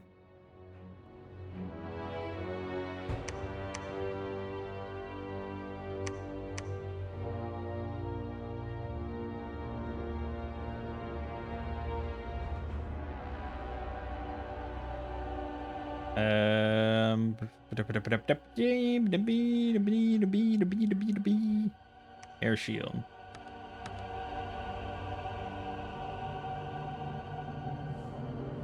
Okay. Yeah, it's a massive clusterfuck of shit. I'm well aware. It's gonna be big kludge time.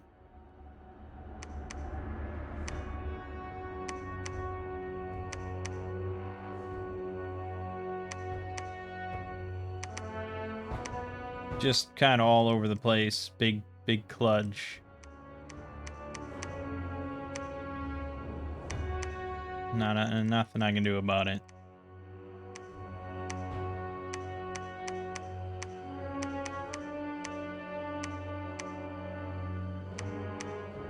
I don't know. I mean, you have group bark skin for whatever good that's really gonna do. Sure. Mainly we want to make sure that we get Divine Blessing for all the unicorns.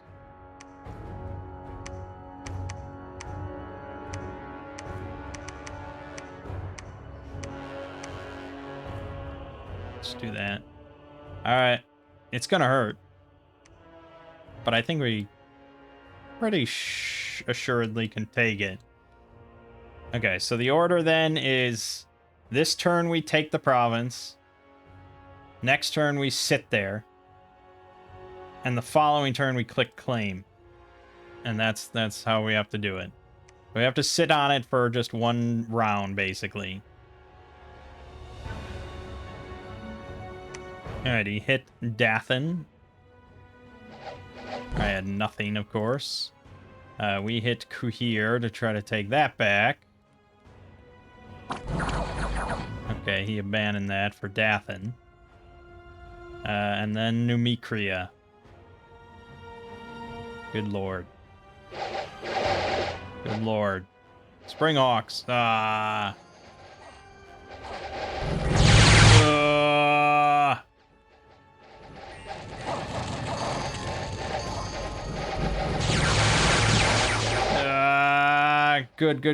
Good.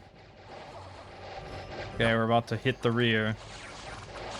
There's gonna be fire breath. Ironbane is not great. Okay, the unicorns, they got the regen. They got 8 protection, it's not much. Curse of Stones, not good. These things got 22 protection with regen. Oh yeah, right there, on the money. Oh yeah, baby. Light them up. And Kiddu are holding there. Good. We got 3 big dragons. Yes. Kill him. Yeah, boy. Nice. All right. We lost 2 dragon princes, 98 archers, 96 spearmen, 4 chariots, 31 unicorns. The 3 sun dragons got 47 kills between the 3 of them. Dragon princes got 132. The archers got 189. That's a big throne. That's never going to be a pleasant thing. But I don't think we lost enough that someone else could sweep us. But maybe. At this point in time, all money is spent on PD. This is the only thing that matters now. And we're going to move the entire army back to the edge. Okay.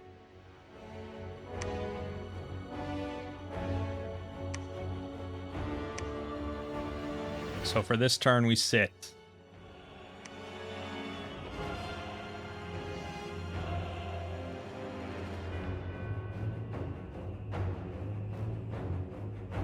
And since victory happens, at the end of that round, when we claim it, it does give someone multiple opportunities to remove us from the throne. And they are damn well going to try. Ooh, boy, that's a lot of chariots. We have a lot of archers. We've got PD to absorb the chariots and kludge them up a little bit. And we got the dragons to hit the rear and hopefully rout everything. There you go. Route him. Route him. Route him. Alright. Good, good, good on that. Alright. He lost 479. I lost 54. Mostly archers again. Yeah, he lost a lot. And not dispossessed spirits or anything, although it was 151 wolves, granted. Okay, Maragnon's attempt. Far less impressive. Although he does got a Malik. A Harbinger. Oh, God. He's got a lot of fire snakes, summer lions. I got PD, though. My heavy cav versus his heavy cav. Good, good, good. I think we lost a dragon somewhere in there. We lost a dragon somewhere. I'm not sure where. Or it got routed and fled. I lost 89. I lost 57, including 2 Griffin Princes. Not good. I'm not sure what got kills there. Not good, though. I think they were holding a lot of troops, although it doesn't really matter at this point. We're just holding. Alright, we lost Ku here.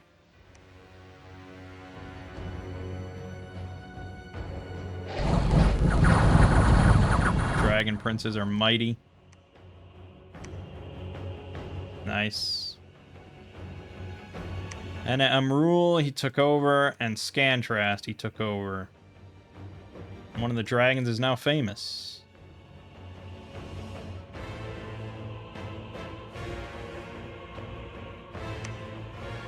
Okay, yeah, he got routed, but that's fine.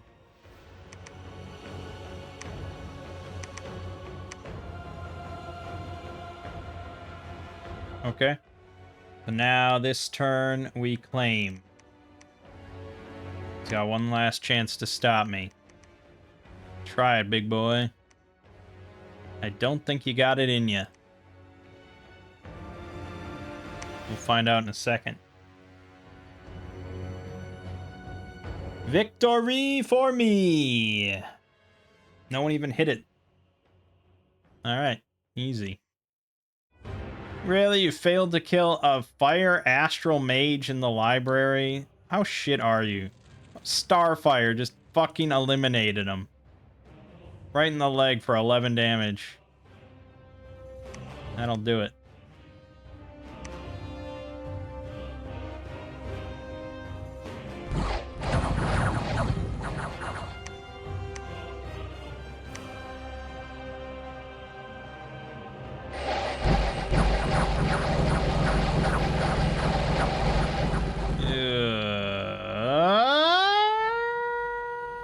Nice. Benica held him off. Sanria, nope. Alright. There you have it. Well, things were looking pretty bad at the end. That's why we had to win here. We had to be able to take it and hold it. But we did. Whew. That's pretty fun scenario, you know? Holy shit, Maragnon spread. Oh, he wiped out Fascia. Did I not? Fascia's still in the game? Shinuyama owns his capital. Where the fuck is Fascia still have a territory?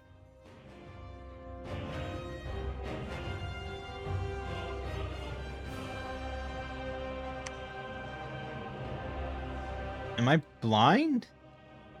Oh, here, Sodden Merc, his last spot. Wow, okay. Yeah, Maragnon swept because he took over all of Goldtooth's territory because I gave it to him. And that's a big, you know, influx of more money and resources for the AI. I'm surprised. Yeah, but I guess Fascia just kept on getting hit. Interesting. Yeah, that's an interesting scenario. Very limited territory. I mean, we for the most of the game we had 1, 2, 3, 4, 5, 6, 7, 1, 2, 3, 4, 5, 6, 7, 8, 9, 10, 11, 12, 13 spots. That was it. But I mean, we weren't really short on anything. And then it's just like, okay, we've got NAPs with both our neighbors. It's a matter of the time limit now. How much can we prepare? And when exactly do we hit the throne compared to when they're going to go to war with us? Because that's an inevitability. So it's like, what's the bare minimum that I can put together to take the level 3 throne and hold it? And it's a lot easier to hold it if you're not at war. So waiting too long, it's like, oh shit. So I think we did wait a bit too long. I mean, it didn't matter in the long run, but it was dicey. So I think it's a pretty fun scenario. I think we'll do this more often. I mean, it's fast, I suppose, but that was 2 hours. I mean, that's usually how we do turn 49. It's not that much different from our normal throne situations. It's just kind of unique, and it allows us to do a level 3, which we don't see too often. Usually, you know, it's kind of like some special preparation. In this case, we were going for it, but we didn't quite get to the Thunderfend or whatever. We didn't really use mages at all, to be honest. This was entirely just military might. So yeah, UIthuan.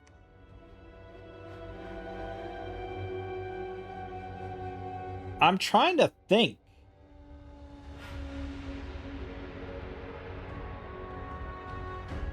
I wonder if I hadn't played as these guys before. I thought I had, but maybe I was thinking of something different, because I felt like when I played...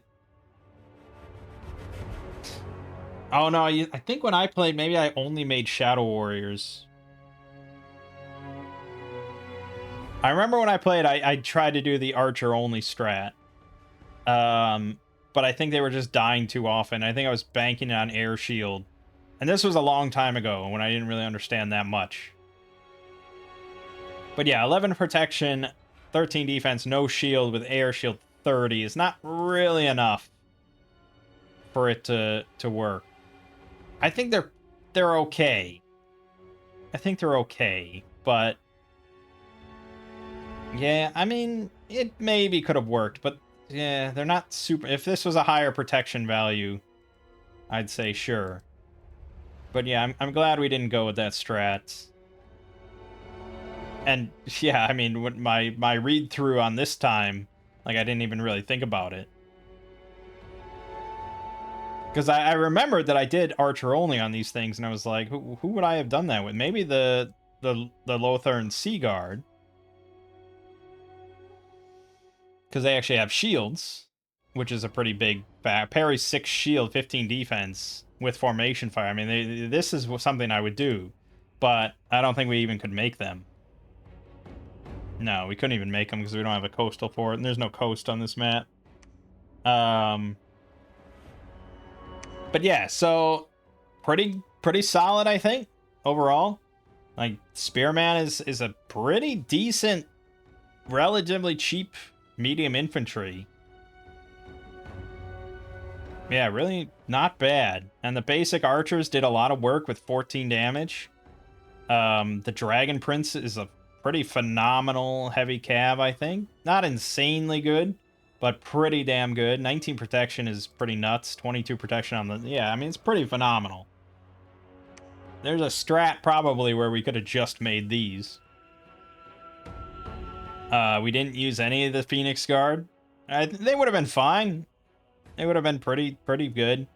But we would have had to go on for a different bless. And I really wanted to fuck around with the dragons. And they were pretty good. Yeah, I mean, nothing insane or anything, but they didn't die. Ever. I wish we could check back the footage on how well they did, but... Yeah, I mean, this one picked up Battle Fright, dropping his morale to 15. But otherwise, this one got Iron Will. He's got 20 MR. 22 protection with the Bless and regen. Yeah, it's a pretty nasty thing. And I actually could have gotten another one now. We found very few fire gems, I think, compared to air gems. But yeah, I could have converted all the pearls. We could have had a lot more dragons.